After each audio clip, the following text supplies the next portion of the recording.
कैसा था कल का जलसा, आप उसको कामयाब समझते हैं?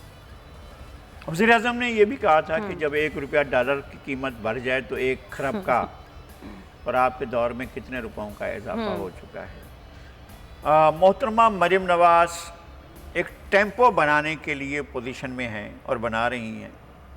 वो पब्लिक की तवज्जो खींचने की सलाहियत रखती हैं, और ऐसा होता है कि लोग उनको सुनते भी हैं, उनको तवज्जो से सुनते हैं।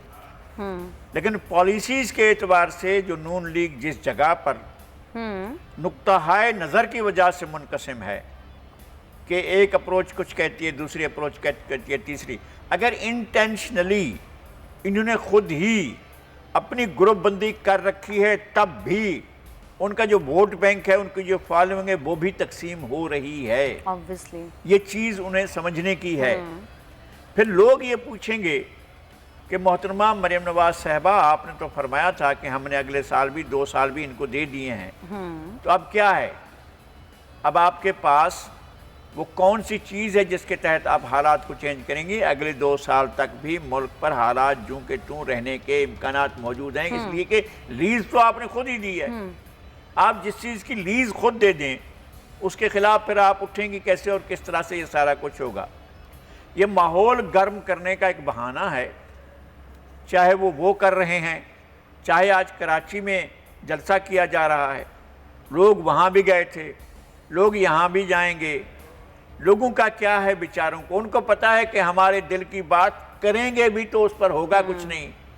उनको ये मालूम हो चुका है, एक ज़माना था जब अयूब खान साहब के सामने कोई सर उठाने की जुर्रत नहीं कर सकता था, फिर लोग दीवानावार आए थे और आकर बताया था अयूब खान को कि कैसे आपको चैलेंज किया जा सकता है। लोगों ने चैलेंज किया था, लोगों ने जनरल याह्या खान को चैलेंज किया था, लोगों ने जनरल ज़ियाउल हक को चैलेंज किया था और अपनी जानें हवाले करने के लिए सीना सफ़र होकर आ गए थे। यही पाकिस्तान के अवाम थे, यही सिंध के, बलूचिस्तान के, सराइकी बेल्ट के, पंजाब के, खैबर पख्तूनख्वा के लोग थे जो आ गए थे और आकर उनने पूरे जोश व खरोश से अपने आप को पेश किया था कि जनाब हम आपके इस इक़्तिदार को नहीं मानते। आज अवाम की लीडरशिप इतनी कमज़ोर हो चुकी है, अवाम की क़यादत करने वाले उनासर इतने समझौते कर चुके हैं कि जेल आपको भेजा जाता है, आप समझौता करके कहते हैं हमें सऊदी अरब जाना है सारे ख़ानदान समेत, या फिर आप खुद चले जाते हैं। तो इस सूरत हाल में समझौतेबाजियों में लोगों का एतबार नहीं रहा है कि आप जो है हमारे हकूक़ के लिए कहीं भी,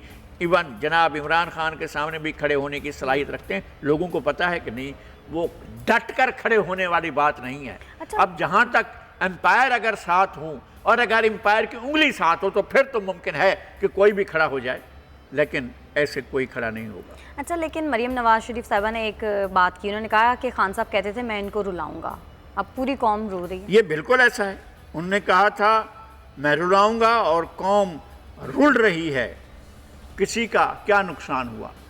मुझे बहुत एहतराम है उन तमाम लोगों का जिनको बेगुनाह गिरफ्तार किया गया और जिनके खिलाफ इल्ज़ाम साबित नहीं किया जा सके।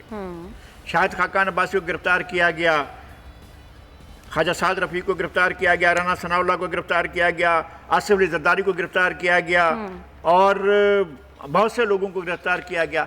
जब तक कि किसी के खिलाफ ठोस काबिल यकीन शहादतों के नतीजे में कन्विक्शंस नहीं होती हैं किसी की भी, तो आपने तो गिरफ्तार कर लिया था। चूँकि चेयरमैन नैब का अख्तियार था, चाहे तो जेल में डाल दे, चाहे तो कहे कि जनाब केस चलता रहा, जब फैसला होगा तो देखा जाएगा।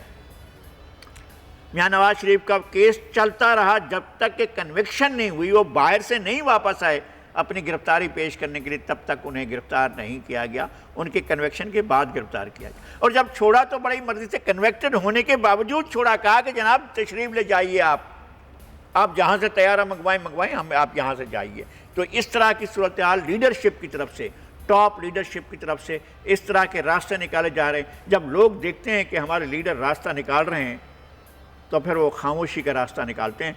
अब तक इस माहौल में वही खामोशी मौजूद। लेकिन लोग भी तो लगाई साहब अब करेंगे क्या? लोग पीपल्स पार्टी और नून लीग से मायूस हो चुके थे जब भी उन्होंने पीटीआई को वोट दिया, लेकिन अब पाकिस्तान तहरीक इंसाफ ने जो किया है, इसके बाद आपको क्या लगता है? लोग वोट डालने के लिए निकलेंगे बाहर? लोग पीपल्स पार्टी और नून लीग से मायूस किए गए और फिर उनको ये रास्ता नज़र आया कि ये रास्ता जो है ये नजात का रास्ता है, तब्दीली, वो नजात का और तब्दीली का रास्ता जो है वो क़यामत का रास्ता साबित हुआ। उस पर चलते हुए लोगों के पाँव जल चुके हैं, लोगों की खाल उतर चुकी है, लोगों के कपड़े तक सलामत नहीं हैं, लोगों के पेट में खाने के लिए कोई चीज़ जाने का इम्कान नहीं है।